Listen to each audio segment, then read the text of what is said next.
Queridos, hoje nós vamos ver a respeito da divindade de Cristo no Novo Testamento. Vamos ver algumas passagens do que se fala a respeito de Jesus em vários textos aí.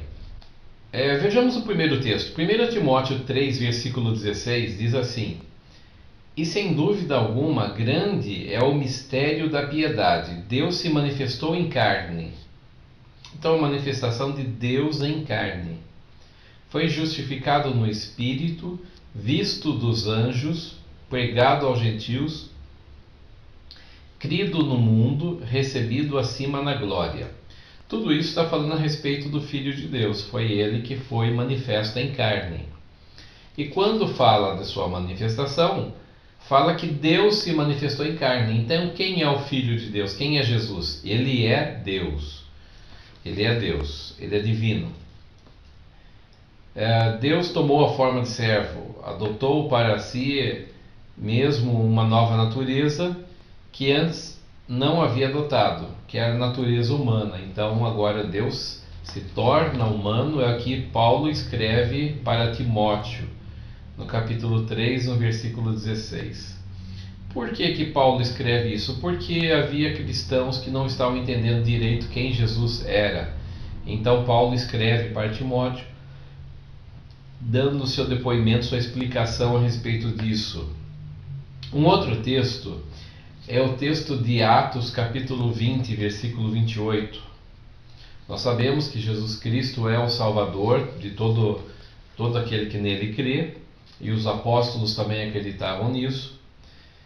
E inclusive Pedro mesmo deixa bem claro isso: e em nenhum outro há salvação, porque também debaixo do céu nenhum outro nome há dado entre os homens pelo qual devamos ser salvos. Atos 4, versículo 12.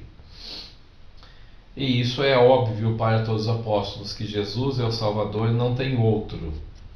E é o seu sacrifício que salva os homens realmente.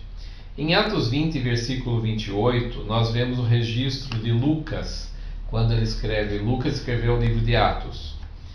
Então ele escreve assim: Olhai, pois, por vós e por todo o rebanho, sobre que o Espírito Santo vos constituiu bispos.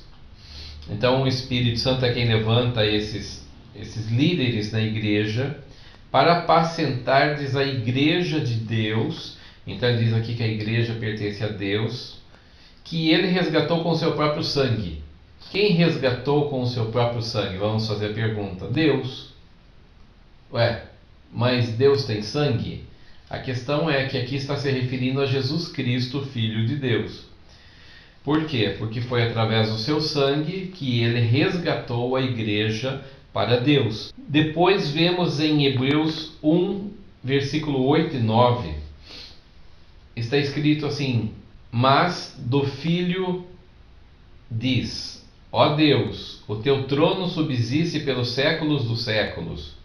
Cetro de equidade é o cetro do teu reino. Amaste a justiça e odiaste a iniquidade. Por isso Deus, o teu Deus, te ungiu com óleo de alegria mais do que a de teus companheiros. Aqui ele está citando o Salmo 45, versículo 7, dizendo assim: Tu amas a justiça e odeias a iniquidade. Por isso Deus, o teu Deus, te ungiu com óleo de alegria mais do que teus companheiros. Vemos aqui outro texto de Deus falando com Deus. Não é só o Salmo 110 que isso acontece. Disse o Senhor ao meu Senhor.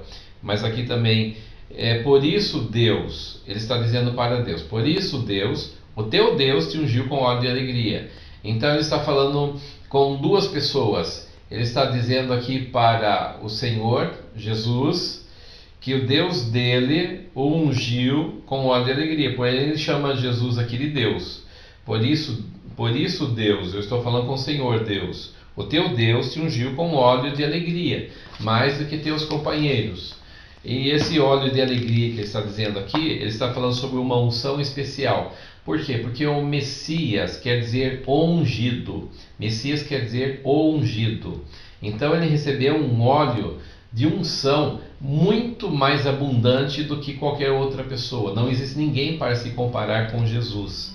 É isso que está dizendo aqui esse texto de Hebreus, capítulo 1, versículo 8 e 9.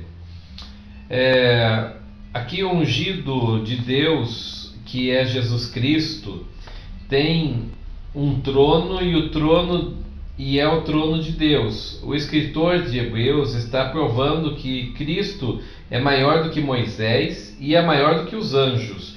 E o que teria sido um choque para as pessoas daquela época ter ouvido algo assim se Jesus não fosse Deus realmente. Porque o livro de Hebreus está dizendo que Jesus está acima de Moisés, ele está acima dos anjos, ele está acima de qualquer outra pessoa importante. Tem mais um texto do livro de Hebreus. Aliás, o livro de Hebreus ele é muito importante. Os primeiros capítulos de Hebreus ele está explanando muito a questão da divindade do Senhor Jesus. E ele diz aqui no versículo 10 e 11. É dito assim: Tu, Senhor, no princípio fundaste a terra, e os céus são obras das suas mãos. Eles perecerão, mas tu permanecerás, e todos eles como roupa envelhecerão. E como um manto os enrolarás, e como uma veste se mudarão. Mas tu és o mesmo, e os teus anos não se acabarão. Então ele diz aqui, mas do Filho, a respeito do Filho diz, e ele cita dois textos aqui, a respeito do Filho de Deus, esses dois textos aqui, e aqui ele chama o Filho de Deus de Deus. Ele diz que os anos de vida dele nunca se acabarão, que a terra se enrolará como uma veste e se mudará, mas tu és o mesmo e os teus anos não acabarão. Por quê? Porque ele ressuscitou dos mortos e agora ele conserva a vida. Embora ele subiu como homem ao céu, está à direita do Pai Celestial com o corpo humano glorificado. Então ele conserva, através da ressurreição, o princípio humano nele. Só que de uma forma ressuscitada, de tal forma que os anos de vida dele nunca se acabarão. É isso que está dizendo o texto aqui. Essa é uma descrição do Messias, Jesus Cristo.